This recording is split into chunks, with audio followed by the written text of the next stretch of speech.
Hi friends, welcome to our channel. Friends, బంగాళాఖాతంలో కొనసాగుతున్న ఉపరితలావర్తనం ద్రోణి వల్ల నైరుతి ఋతుపవనాలు చురుగ్గా కదులుతూ ఉన్నాయి. దీనివల్ల కోస్తాలో రాగల 24 గంటలలో అక్కడక్కడ మోస్తరు నుంచి భారీ వర్షాలకు అవకాశం ఉందని వాతావరణ శాఖ హెచ్చరికలు జారీ చేస్తుంది.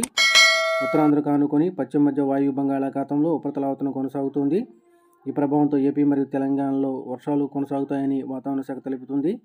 ఏపీలోని పార్వతీపురం, అల్లూరు సీతారామరాజు, కర్నూలు, నంద్యాల, కోనసీమ, తూర్పు పశ్చిమ గోదావరి ఈ జిల్లాల్లో అక్కడక్కడ మోస్తరు నుంచి భారీ వర్షాలకు అవకాశం ఉంది. పలు చోట్ల పిడుగులతో కూడిన వర్షాలు పడే అవకాశం ఉందని హెచ్చరికలు జారీ చేస్తుంది. శ్రీకాకుళం, విజయనగరం, విశాఖపట్నం, అనకాపల్లి, కాకినాడ, ఎన్టీఆర్, కృష్ణా, గుంటూరు, బాపట్ల, పల్నాడు, ప్రకాశం, నెల్లూరు, అనంతపురం, సత్యసాయి, వైఎస్ఆర్, అన్నమయ్య, చిత్తూరు, తిరుపతి జిల్లాల్లో ఉరుములు, మెరుపులు, పిడుగులతో కూడిన వర్షాలకు అవకాశం ఉంది.